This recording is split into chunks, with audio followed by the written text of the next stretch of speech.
আজ ৮ অক্টোবর বুধবার বিকেল ৫টায় আমি অনুপম দেব আছি এডিটর স্পিকে। শুরুতেই জানিয়ে দিচ্ছি শিরোনামগুলো। আওয়ামী লীগের তৃণমূলে আসছে নতুন নেতৃত্ব, ডিসেম্বরের মধ্যে জেলা উপজেলায় কাউন্সিল। রাজনীতিতে পুত্রবধূ ডক্টর জুবাইদাকে পাশে চান খালেদা জিয়া, আগামী কাউন্সিলে সিদ্ধান্ত। ঈদে চিকিৎসা সেবার করুণ চিত্র, হাসপাতাল চলছে মাত্র একজন ডাক্তার দিয়ে। এক বছরেও প্রতিশ্রুত কাজের বেশিরভাগই শুরুই করতে পারেননি বরিশালের মেয়র, বাড়েনি নাগরিক সেবা। চলে গেলেন ভাষা সৈনিক আব্দুল মতিন, শ্রদ্ধা নিবেদনের জন্য কেন্দ্রীয় শহীদ মিনারে রাখা হবে কাল। আওয়ামী লীগের তৃণমূলের ডিসেম্বরের মধ্যেই আসছে নতুন নেতৃত্ব। জেলা ও উপজেলা সহ তৃণমূলের নানা পর্যায়ের কাউন্সিল হবে এই সময়েই। যেসব জেলায় এক দশক কিংবা দেড় যুগেও লাগেনি সম্মেলনের হাওয়া, সেখানেও এবার হবে কাউন্সিল। পিরোজপুরে সম্মেলন হয় না ২১ বছর। ঠাকুরগাঁওয়ের কমিটির মেয়াদ পেরিয়ে গেছে কয়েক বছর আগেই। ১০ থেকে ১২ বছর ধরে সম্মেলন হয় না এমন জেলার সংখ্যা ১০টিরও বেশি। এভাবেই থমকে আছে বিভিন্ন জেলার আওয়ামী লীগের নতুন নেতৃত্ব তৈরির প্রক্রিয়া। ২০ সেপ্টেম্বর গণভবনে কার্যনির্বাহী কমিটি ও উপদেষ্টা পরিষদের যৌথ সভায় বিষয়টি নিয়ে ক্ষোভ প্রকাশ করেন দলীয় সভানেত্রী শেখ হাসিনা। এ ব্যাপারে তিনি দ্রুত ব্যবস্থা নেওয়ার নির্দেশ দিলে বিভাগ ও অঞ্চলভিত্তিক ১০টি কমিটিও তৈরি করা হয়। ঈদের পর জেলা সফর শুরু করবে এসব কমিটি। তাদের সুপারিশ অনুযায়ী জেলা ও উপজেলা পর্যায়ে নতুন কমিটি গঠন ও নতুন কর্মকৌশল ঠিক করবে আওয়ামী লীগ। ঈদের পর থেকে আমাদের তো ১০ তারিখের পর অনেকগুলো প্রোগ্রাম দেওয়া আছে। এখন সারা বাংলাদেশে আমাদের কাউন্সিল হবে এবং যখনই কাউন্সিল ঠিক করবে সব টিমগুলো সেভাবে ওয়ার্ক করবে। নতুন নেতৃত্বের মধ্য দিয়ে বিরোধী দলীয় যে কোনো ধরনের আন্দোলন মোকাবেলায় দলকে উপযুক্ত করে গড়ে তুলতে চায় আওয়ামী লীগ। সরকারের উন্নয়ন চিত্র তুলে ধরার পাশাপাশি বিএনপি জামাত জোটের ধ্বংসাত্মক রাজনীতির বিষয়টিও সামনে আনা হবে। বিভিন্ন জেলার নানান রকম সুবিধা অসুবিধা থাকে তারিখ নির্ধারণের ক্ষেত্রে, কাজে সেই বিষয়গুলো আলোচনা হচ্ছে এবং এইভাবেই আওয়ামী লীগের মধ্যে যে নতুন রক্ত সঞ্চালন করার যেই ঐতিহ্য রয়েছে এবারও সেটি অনুসরণ করা হবে। ঈদের পর দলের অন্তর্কন্দল ও সংগঠন বিরোধী কাজ বন্ধে তৃণমূলকে পুনরুজ্জীবিত করা ছাড়া আওয়ামী লীগের সামনে কোনো বিকল্প নেই বলেও মনে করেন দলের নেতারা। আমরা নেতা কর্মীদেরকে মোটিভেট করা এবং প্রস্তুতি গ্রহণ করা সাংগঠনিকভাবে যে দেশের রাজনৈতিক যে কোনো পরিস্থিতিকে মোকাবেলা করার জন্য। ফারজানা শোভা, ইন্ডিপেন্ডেন্ট নিউজ, ঢাকা। এই বিষয়ে কথা বলতে আমাদের সঙ্গে ধানমন্ডি থেকে যোগ দিচ্ছেন আওয়ামী লীগের সভাপতি মণ্ডলীর সদস্য নূহ আলম লেনিন। জনাব নূহ আলম লেনিন, ১০ বছর অনেক জেলায় কাউন্সিল হয় না। আমরা দেখতে পাচ্ছি যে পিরোজপুরে সম্মেলন হয় না প্রায় ২১ বছর। গণতান্ত্রিক একটি দল হিসেবে আওয়ামী লীগে কেন কাউন্সিল হয় না? না, এটা নানা স্থানীয় কারণও রয়েছে, কিছু জাতীয় কারণও রয়েছে এবং এটা এই যে কাউন্সিল সময়বর্ত নির্ধারিত সময় মতো হয় না, এইটাকে আমরা কখনোই দলের জন্য শুভকর মনে করি না। এবং যে সকল জেলা বা উপজেলা তারা নির্ধারিত সময়ে সম্মেলন করতে পারেনি তাদের উপরে আমাদের মাননীয় প্রধানমন্ত্রী এবং দলের কেন্দ্রীয় নেতৃত্ব ক্রমাগত তাদের উপরে চাপ সৃষ্টি করছেন এবং আর কালে বিলম্ব না করে এই অচিরেই এই সম্মেলনগুলো সম্পন্ন করে দলকে শক্তিশালী করা, সুসংগঠিত করা এবং দলের মধ্যে নতুন নেতৃত্ব, নতুন রক্ত সঞ্চালন। জনাব নূহ আলম লেনিন, আপনার কাছে এই সূত্র ধরে জানতে চাচ্ছি যে আপনি নানা কারণের কথা বলছেন, বিভিন্ন জেলায় কাউন্সিল হচ্ছে না, এই কারণগুলো আসলে কি? এটা কি দলীয় কুন্দল বা এই ধরনের কোনো কারণ হতে পারে? না, সবটাই যে কোন্দল তা না, তবে অনেক সময় দেখা যাবে যে বিএনপি জামাত জোট সরকারের আমলে আমাদের অনেক জেলার নেতৃত্ব তারা হামলা, মামলা এবং গ্রেপ্তারে বরণ করেছিলেন এবং সে কারণে ওই সকল জেলাতে একটা সম্মেলন করার মতো পরিবেশ ছিল না। দ্বিতীয়ত, এটাও ঠিক যে কোনো জেলায় আমাদের যারা দায়িত্বশীল নেতৃত্ব অনেকেই মৃত্যুবরণ করেছেন, ফলে নতুনরা এসে যে এইটা দায়িত্বের সাথে এই সম্মেলনগুলো সম্পন্ন করবেন সেই ব্যাপারে তারা যথেষ্ট উৎসাহী ছিলেন না বা তাদের অভিজ্ঞতারও সীমাবদ্ধতা ছিল। আর তৃতীয় যদি বলেন, তাহলে আমি বলবো যে হ্যাঁ, আমাদের এখানে একটা প্রবণতা আছে যে যতদিন পারা যায় পদ আগলে থাকার একটা প্রবণতা আছে, এবং এইটাও অনেক সময়ই এই সম্মেলনকে বিলম্বিত করে। জনাব নূহ আলম লেনিন, আরেকটি বিষয় আপনার কাছে জানতে চাচ্ছি, সেটি হচ্ছে বিএনপি আমরা দেখছি মাঝে মধ্যে আন্দোলনের হুমকি দিচ্ছে, এই ঈদের পরেও একটি গণ আন্দোলন গড়ে তোলার হুমকি তারা দিয়ে রেখেছেন। সেই ক্ষেত্রে আসলে তৃণমূলকে সাজানোর পরিকল্পনা নতুন করে কি সেই জন্যই বিএনপির আন্দোলনকে মোকাবেলা বা এই ধরনের কোনো চিন্তা ভাবনা থেকে? আমি একটা জিনিস আপনাদেরকে পরিষ্কার করে বলতে চাই, বিএনপি কি করলো না করলো, তারা আন্দোলন করবে না বাগাড়ম্বর করবে, সেটার উপরে নির্ভর করে আওয়ামী লীগ কিন্তু তার পরিকল্পনা সাজায় না। আওয়ামী লীগ একটা স্বতন্ত্র স্বাধীন দেশের সর্ববৃহৎ রাজনৈতিক দল।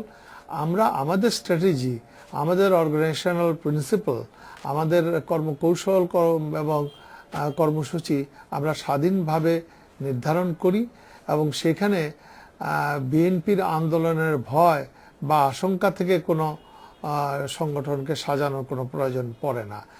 আমাদের অভিজ্ঞতায় প্রমাণিত হয়েছে যে এ পর্যন্ত বিএনপি আন্দোলনের নামে হয়তো সন্ত্রাস সৃষ্টি করতে পারে, মানুষ খুন করতে পারে, গৃহনিধন করতে পারে, সাম্প্রদায়িক হাঙ্গামা করতে পারে, বা তারা সব কোনো কিছু না পারলে শেষ পর্যন্ত জননেত্রী শেখ হাসিনাকে টার্গেট করে তাকে মাইনাস করার জন্য নানানভাবে জাতীয় আন্তর্জাতিকভাবে ষড়যন্ত্র করতে পারে। কিন্তু জনগণকে মোবিলাইজ করে জনগণকে নিয়ে আন্দোলন করার কোনো সামর্থ্য, শক্তি এবং জনসমর্থন তাদের পেছনে নাই। কাজেই বিএনপি নিয়ে আমাদের কোনো দুর্ভাবনা নেই, তারা তাদের মতো করে তাদের কাজ করুক। আমরা আমাদের নিজস্ব তাগিদ থেকেই আমাদের সংগঠনকে শক্তিশালী করা, আমাদের সংগঠনের মধ্যে নূতন প্রাণের সঞ্চার করা, রক্ত সঞ্চালন করা এবং দলকে একবিংশ শতাব্দীর উপযোগী করে গড়ে তোলা, সেইটা আমরা আমাদের নিজস্ব প্রয়োজন থেকে আমরা উপলব্ধি করি।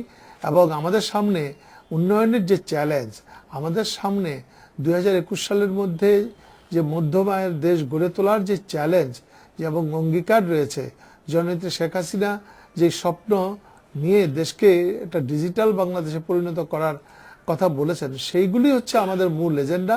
এবং সেগুলো কার্যকর করার জন্য জনগণের পাশে দাঁড়িয়ে জনগণকে মোবিলাইজ করা, উন্নয়ন কাজে তাদেরকে সম্পৃক্ত করাটাই হচ্ছে আমাদের বড় কথা। আর দ্বিতীয়ত, যদি আমাদের বিরোধী দল তারা কোনো ধ্বংসাত্মক নীতি গ্রহণ করে, তাহলে পরে একদিকে আইনশৃঙ্খলা বাহিনী তারা তাদের নিজস্ব তাগিদ থেকেই law will take it its own course, আর অন্যদিকে আমরা জনগণকে সচেতন করব, সংগঠিত করব, এবং সেই ধরনের কোনো পরিস্থিতি হলে জনগণের পাশে থেকে আমরা যে কোনো সন্ত্রাস এবং বিশৃঙ্খলা নৈরাজ্যের বিরুদ্ধে আমরা জনগণের পাশে দাঁড়িয়ে জনাব লেনিন, আপনাকে অনেক ধন্যবাদ। আমাদের সঙ্গে কথা বলছিলেন আওয়ামী লীগের সভাপতিমণ্ডলীর সদস্য নূহ আলম লেনিন। আগামী জাতীয় কাউন্সিলে বিএনপির রাজনীতিতে অভিষেক ঘটতে পারে তারেক রহমানের স্ত্রী ডাক্তার জোবাইদা রহমানের। নির্বাচনী রাজনীতিতে পুত্রবধূ জোবাইদাকে পাশে রাখার পরিকল্পনা করছেন খালেদা জিয়া। তাকে সঙ্গে নিয়েই সারা দেশ সফরের ইচ্ছা রয়েছে তার।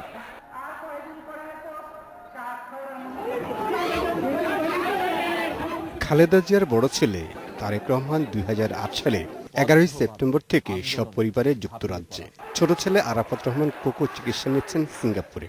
পারিবারিকভাবে অনেকটা নিঃসঙ্গ বিএনপি চেয়ারপারসন দীর্ঘ 7 বছর ধরে। দলও নানারকম চ্যালেঞ্জের মুখে। এরকম পরিস্থিতিতে শোনা যাচ্ছে তারেক রহমানের স্ত্রী জোবাইদা রহমানের দেশে ফিরে আসার কথা। যত তাড়াতাড়ি আসবেন তত তাড়াতাড়ি আমাদের জনগণের মঙ্গল হবে, দেশের মঙ্গল হবে, আমি বিশ্বাস করি। বিএনপি নেতাকর্মীদের জন্য অবশ্যই একটা ভালো দিক। জোবাইদা রহমান আসে, ওয়েলকাম। কর্মীদের সঙ্গে সুর মেলান দলের সিনিয়র নেতাদের কেউ কেউ। আমরা অনুভব করি, উপলব্ধিও করতেছি যে সরকার প্রাণান্তর চেষ্টা করবে তারেক রহমানকে এবং খালেদা জিয়াকে রাজনীতি থেকে নিবৃত্ত করার জন্য যা যা করা দরকার তাই করবে। তত্ত্বাবধায়ক সরকারের অধীনে যদি নির্বাচনের পরিবেশ সৃষ্টি হয়, সেক্ষেত্রে নির্বাচন পরিচালনা করার জন্য ম্যাডাম এবং তারেক রহমান সাহেবকে ডক্টর জোবাইদা রহমান সহযোগিতা করতে পারেন। দলীয় সূত্রে আভাস পাওয়া গেছে জোবাইদা রহমানকে দেওয়া হতে পারে দলের গুরুত্বপূর্ণ দায়িত্ব। আগামী নির্বাচনে সিলেটের একটি আসনে তাকে দলীয় প্রার্থী করার চিন্তা ভাবনাও চলছে। তিনি জনাব তারেক রহমান সাহেবের স্ত্রী এবং সেই হিসাবে তারেক রহমান সাহেব বেগম খালেদা জিয়া ওনারা যখন চাইলে নিশ্চয়ই নিয়ে আসবে, বা উনি নিজে চাইলে হয়তো আসবেন।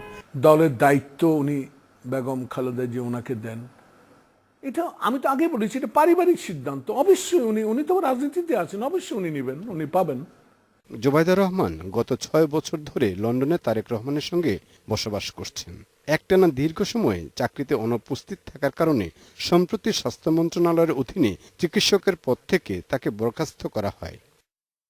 Shahabuddin Chowdhury, independent news, Dhaka.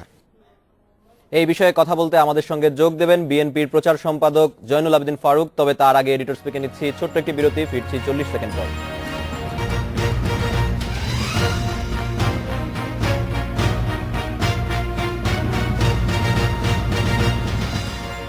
স্বাগত আরেকবার, দেখছেন এডিটর স্পিক। তারেক রহমানের স্ত্রী জোবাইদা রহমানের রাজনীতিতে যোগদানের বিষয়ে কথা বলতে আমাদের সঙ্গে গুলশান থেকে যোগ দিচ্ছেন বিএনপির প্রচার সম্পাদক জয়নুল আবেদিন ফারুক।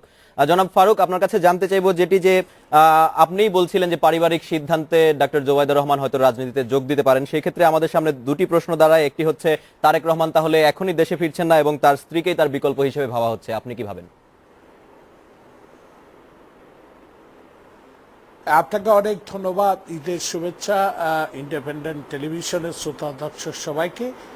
বিষয়টা আমি আগেই বলেছি, ডাক্তার জোবাইদা রহমান আমাদের অত্যন্ত প্রিয় ব্যক্তিত্ব এবং উনি একজন সবচেয়ে গুরুত্বপূর্ণ পরিবার থেকে জন্ম হয়েছে এবং তার বিয়েও হয়েছে একজন রাজনৈতিক নেতার সাথে। অতএব রাজনীতিতে আসা না আসার বিষয়টা আমি আগে বলেছি সম্পূর্ণ নির্ভর করবে তার পরিবারের উপর, আমাদের নেত্রী বেগম খালেদা জিয়ার উপর, আমাদের নেতা তারেক রহমানের উপর। কিন্তু আমরা এই কথাগুলো পরস্পর যেটা শুনতে পাচ্ছি, এটা আমাদের মধ্যে একটা উৎসাহ জুগিয়েছে, আনন্দ জুগিয়েছে যে তারেক রহমানের সাথে জোবাইদাও রাজনীতিতে আসবেন। তারেক রহমান দেশে আসবেন না এটা আমি বিশ্বাস করি না। তারেক রহমান অসুস্থ, 111 সরকার তাকে পঙ্গু করার একটা পরিকল্পনা করেছিলেন, সেই পরিকল্পনা অনুযায়ী উনি এখনো সুস্থ হন নাই। তা আমি আশা করি যতই মামলা হোক, যতই তার বিরুদ্ধে অভিযোগ এখনো সত্যায়িত করতে পারে না এই সরকার, একটি মামলায় তার প্রমাণ। তাহলে কি তারেক রহমানের বিকল্প হিসেবেই তার স্ত্রী জোবাইদা রহমানকে রাজনীতিতে পরিচিত করানো হচ্ছে? না, এখানে তো পরিচয় হওয়ার কোনো বিষয় নাই। তারেক রহমান কোন পরিবারের ছেলে এবং ডাক্তার জোবাইদা কোন পরিবারের মেয়ে, সেটা দেখেই তো রাজনীতির সিদ্ধান্ত নিতে হবে। আমরা বিশ্বাস করি যে জোবাইদাও তো একজন রাজনৈতিক পরিবারের মেয়ে, অতএব রাজনীতিতে যদি ওনার ইচ্ছা থাকে আসতে পারেন, এবং এই আশাটাই আমরা আশার আলো দেখছি বিএনপিতে, এবং আমরা অপেক্ষা করছি উনি আসলে আমাদের কোনো আপত্তি নেই। সেই ক্ষেত্রে জনাব ফারুক আরেকটি প্রশ্ন আসে, আপনি এর আগেও বলেছিলেন, আমরা সংবাদেও শুনলাম, আপনি এখনো বললেন যে পারিবারিক সিদ্ধান্তে হয়তো তিনি রাজনীতিতে আসতে পারেন, এবং আমরা সংবাদে যেটি শুনছিলাম যে তিনি একটি দলের গুরুত্বপূর্ণ দায়িত্বও পেতে পারেন। সেই ক্ষেত্রে একটি গণতান্ত্রিক দল হিসেবে বিএনপিতে একজন পরিবারের একজনকে বাকি যারা আছেন তাদের সিদ্ধান্ত ছাড়াই পরিচিত করানো হচ্ছে, এটা কি একটি পরিবারতন্ত্রেরই অংশ হয়ে গেল কিনা? না, এইটা তাহলে তো ইন্ডিয়াতে ইন্দিরা গান্ধীর পরিবার রাজনীতিতে আছে, এটাকে পরিবারতন্ত্র? বাংলাদেশের রাজনীতিতে জিয়াউর রহমান স্বাধীনতার ঘোষক, দেশের ক্লিন রাজনীতির জন্য, বহুদলীয় গণতন্ত্রের জন্য জিয়াউর রহমান ইতিমধ্যে বাংলাদেশ না বহির্বিশ্ব একজন জনপ্রিয় নেতা হয়েছেন। সেই পরিবারের মেয়ে হিসেবে ডাক্তার জোবাইদাকে এটা পারিবারিক তান্ত্রিক আমি বলবো না, অটোমেটিক্যালি এই রাজনীতি